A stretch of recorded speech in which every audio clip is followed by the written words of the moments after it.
Turkiya va O'zbekiston tarix, til va madaniyat jihatdan bir-biriga juda yaqin davlatlardir. Shu sababli O'zbekiston fuqarolari Turkiyada yashashga odatda tez moslashadilar. Shunga qaramay, kundalik hayotda e'tibor berilishi kerak bo'lgan ayrim ijtimoiy qoidalar mavjud. Turk madaniyatida hurmat bilan murojaat qilish juda muhim hisoblanadi. Kundalik hayotda o'zingizdan katta erkaklarga abi, ayollarga esa abla deb murojaat qilish keng tarqalgan. Rasmiy muhitda esa ismning oxirida bey yoki xonim deb qo'shiladi. Masalan, Ahmed bey, Aysha xonim kabi. Turk tilida kundalik suhbatda sen deb murojaat qilish juda keng tarqalgan va bu ko'p hollarda hurmatsizlik sifatida qabul qilinmaydi. Biroq ish muhitida va rasmiy vaziyatlarda siz deb murojaat qilish afzal hisoblanadi. Choy turk ijtimoiy hayotining muhim qismidir. Ish joylarida tanaffus vaqtida, mehmondorchilikda yoki suhbat davomida tez-tez choy taklif qilinadi.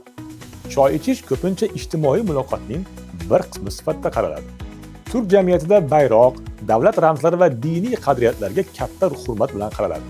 Shu sababli Turkiya bayrog'iga yoki diniy ramzlarga nisbatan hurmatsizlik sifatida qabul qilinishi mumkin bo'lgan harakatlardan qat'iyan saqlanish kerak. Jamoat transportidan foydalanishda quyidagi qoidalarga e'tibor beriladi. Baland ovozda gaplashish madaniyatsizlik deb ko'riladi. Telefon orqali gaplashayotganda atrofdagilarga xalaqit bermaslik kerak. Avtobuslarga odatda oldin eshikdan chiqiladi, tushish esa o'rta yoki orqa eshikdan amalga oshiriladi. Jamoat transportida yo'l haqi transport kartasi orqali to'lanadi. Odamlarning foto surati yoki videosini olishdan oldin albatta ruxsat so'rash kerak. Ruxsatsiz suratga olish ayrim holatlarda huquqiy muammolarga sabab bo'lishi mumkin. Xorijda mahalliy aholi madaniyatiga hurmat sizni ko'plab muammolardan xalos etadi va do'stlar orttishingizga yordam beradi.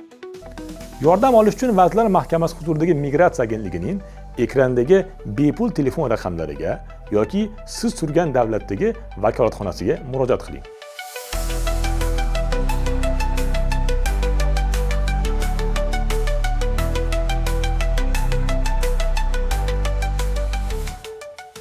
Agentlik vakolatxonalari mavjud bo'lmagan xorijiy davlatlarda fuqarolarga O'zbekiston Respublikasining xorijdagi diplomatik vakolatxonalari va konsullik muassasalari orqali yordam ko'rsatiladi.